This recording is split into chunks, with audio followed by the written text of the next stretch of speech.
Welcome!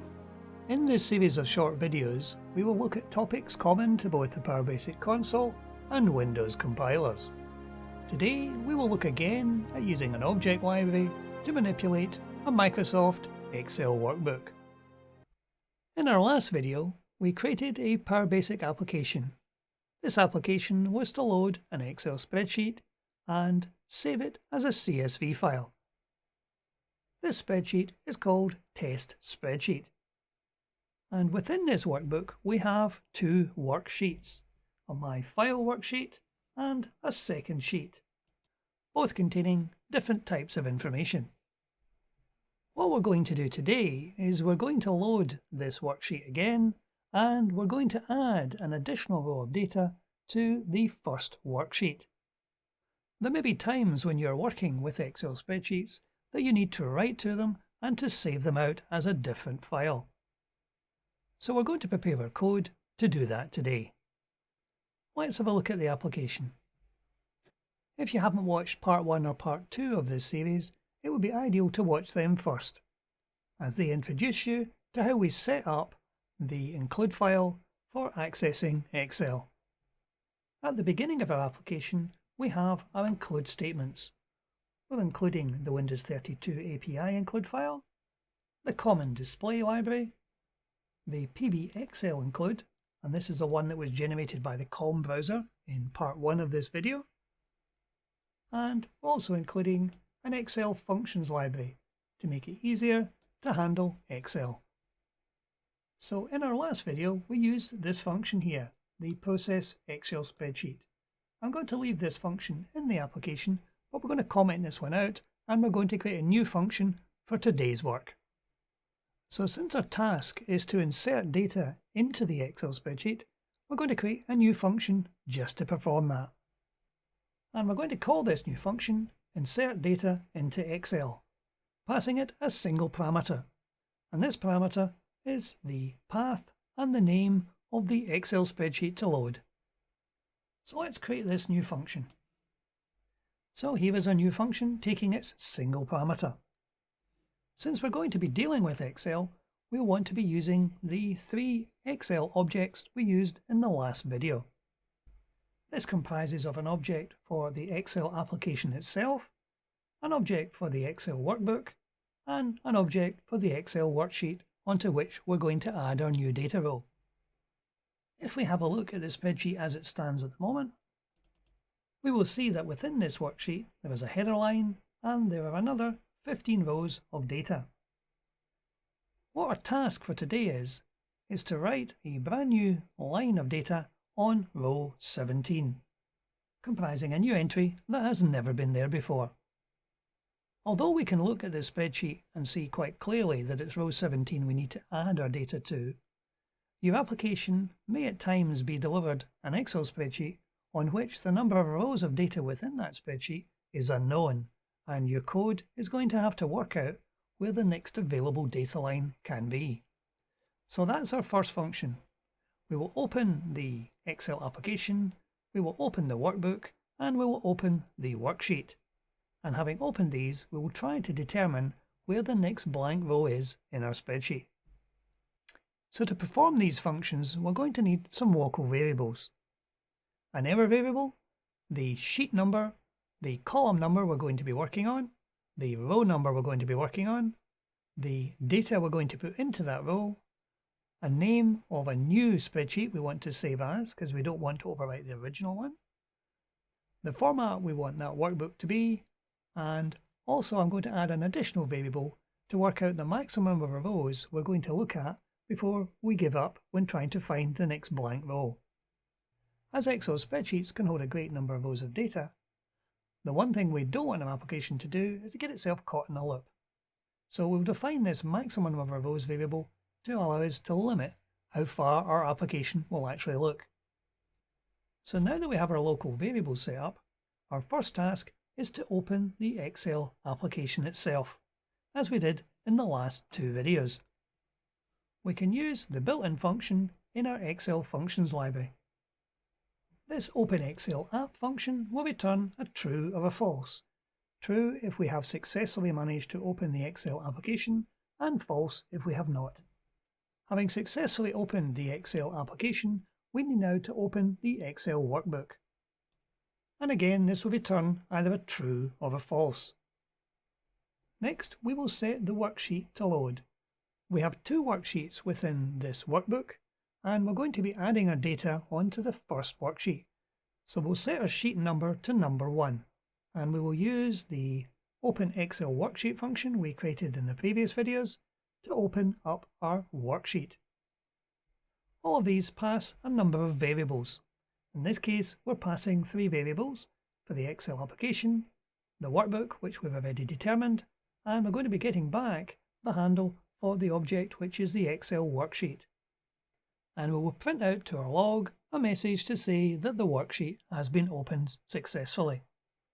And in order to free up the resources that we have created while opening this Excel application, we will close it down at the end of our function. Using our inbuilt function, close Excel app, and passing it the 3 objects as parameters. So let's just compile our application now to ensure we haven't missed anything. And it compiles quite cleanly. If we try running our application now, it's telling us it has opened Excel, it has opened the workbook, and it has indeed opened the worksheet. So our application so far is working flawlessly. Now we get to the new functionality. We know that there are a number of data rows within this Excel spreadsheet, and we need to find a data row which has nothing in it so we can add our new row of data. So the first task is to find that first blank row. So we're going to create a new function in our functions library to perform that. We will populate 2 variables. First variable is the column. This is a column number we're going to check to see if it has, in fact, no data within it.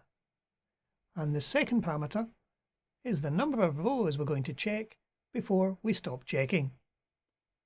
You can adjust this depending on the size of your spreadsheet. So we're going to create a new function to find the first Excel blank row. And it will return the row number that it has found. If the row number is 0, then it has not managed to find a blank row. If the row number is greater than 0, then that is the row into which we want to place our new data. So here is the call to our new function, find first Excel blank row. So let's go ahead into our functions library and create this new function. So our new function is taking 3 parameters. The object, which is our Excel worksheet, the column number, and the maximum number of rows to check. And it will be returning a long, which is the row number that is blank in the column we have specified. In order to do this, we're going to be calling one of the objects within the Excel worksheet, in this case the cells object. In order to do this, we're going to look through each of the rows in turn to see if the number 1 cell, which we specified in the long column variable, does have a value in it or not. So we will create some local variables in order to aid us with this. We're going to create a variant which is going to contain the value of the cell which we're looking at.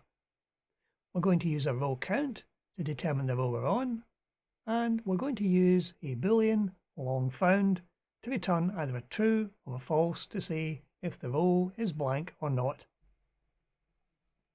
So we'll start off with the very first row, and we're going to do a do loop in this one to step through each of our rows in turn. So if we make the row number 0, our first task in the loop is to increment the row number so it becomes row number 1. Next, we're going to use our Excel worksheet object to work out whether the cell we're looking at has anything in it or not. And we're going to use an object get to return the value in our cell. The first part of this is Excel worksheet.cells. This tells the object that we're interested in the content of a cell. It takes 2 parameters, which are the row and the column number. As you'll probably remember from having used Excel, Excel usually refers on screen to its columns as letters and its rows as numbers. Using the cells option here allows us to use both row and column as numbers, which makes it quite easy to pass them into this particular function. And we can increment the row number very easily. So having picked up the value in the variant, we then have to determine if it's blank or not. So we can do that quite easily by turning the variant back into a string. That's using the variant dollar function, which is inbuilt to PowerBasic. If that equals an empty len string, then we have found a cell which has nothing in it. So this cell is the first cell in the row we wish to write our data into. In that case, we'll set the long found variable to be true and we will exit from our loop. In order for the loop not to run indefinitely, we'll want to put some limit on it.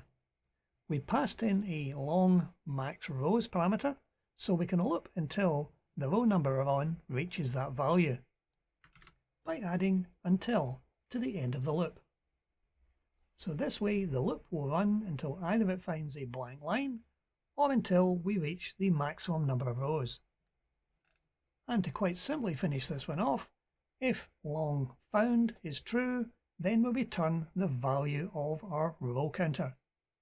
If it is false, we'll return a 0. So if we look again at our main program, we call the function and we get the value coming back, which is the row number. So if the row number is greater than 0, then we have found a row. If it is 0, then we have not. So if we have a look at our spreadsheet again, we will see that in the first sheet of the spreadsheet, row 17 is the first blank row. So when we run this function now, it should return 17 to say 17 is the first row in which the first column is actually blank. So if we try running our application now,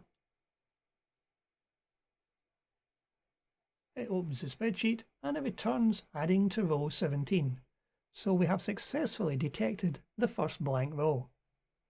Now that we have got that far, we need to actually prepare to add a new row to our spreadsheet. So let's create some data. I've populated the data variable with a string of data, and in this case I've made it pipe delimited.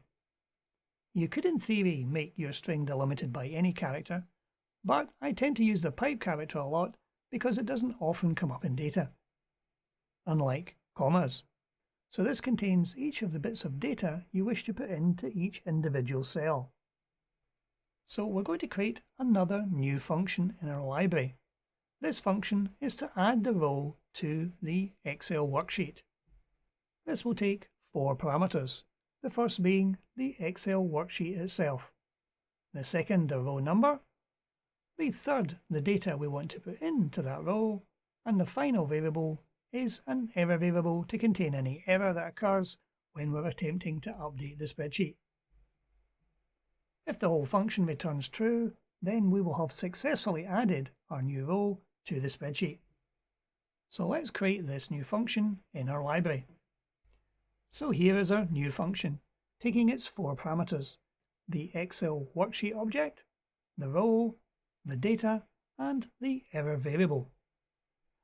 Since our data we're passing this function is a pipe delimited list of data, it could contain a variable number of columns. So we're going to step through each of these columns one at a time and slot the data into the cells in the selected row.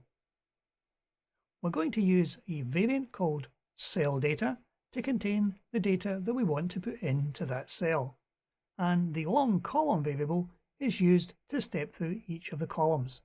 So this will be a simple for next loop. From column number 1 till the end of the data columns, and we're using the parse count command to work out how many elements are actually within our str data delimited by the pipe character. And we're using the parse command to pick up the value within that str data variable. So for column number 1, it would pick up the first element. For column number 2, it would go on to the second. Next, we're going to use another object command. This time we're going to be doing object let in order to set the value of the cell to the data we wish to put in it. So here the syntax is object let, and then the Excel worksheet object, dot cells, and then the row and the column, with dot value on the end.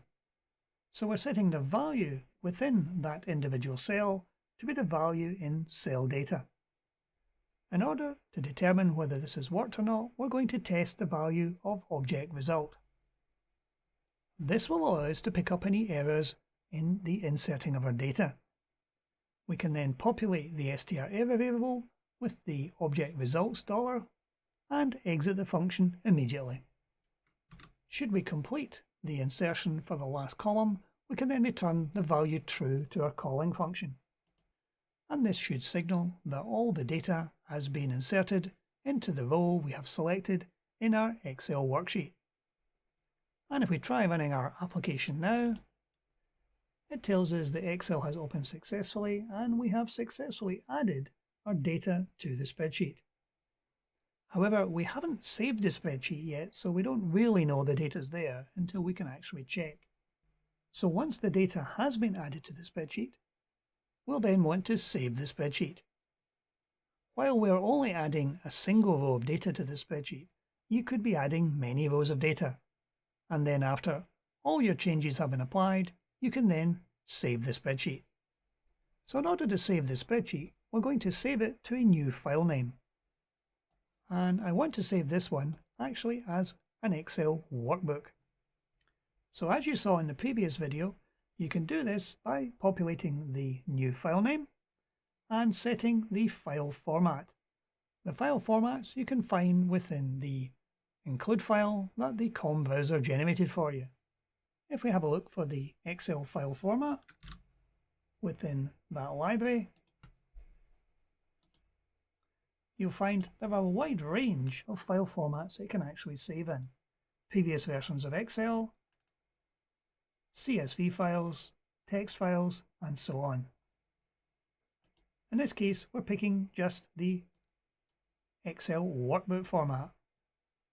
So to save this worksheet back to disk, we're going to use the function we created in the previous videos, the Save Excel Worksheet function. This takes the four parameters: the worksheet, the file name, the file format, and an error variable should one be there. So we just do a compile to make sure this compiles cleanly. And if we go back to our file directory, there is our test spreadsheet at the moment, which if we have a quick look at that, we will see that there is no data in row 17. And if we run our application now, it opens Excel and it's telling us it has added the data row and saved the worksheet successfully. And there on the list is an updated .xlsx. So if we open that up, we'll see that we have successfully managed to save the Excel workbook. Both worksheets are there, and if we scroll down to the line 17, we'll see there is a new row of data successfully added at the bottom of the spreadsheet. So what we've achieved today is we have accessed an Excel spreadsheet, we have determined within that spreadsheet where the next available blank row exists, and we have written data to a series of cells on that row. We have then saved the Excel spreadsheet to disk. Hopefully you'll find this code useful in your applications, but that's it for today. Thank you for watching.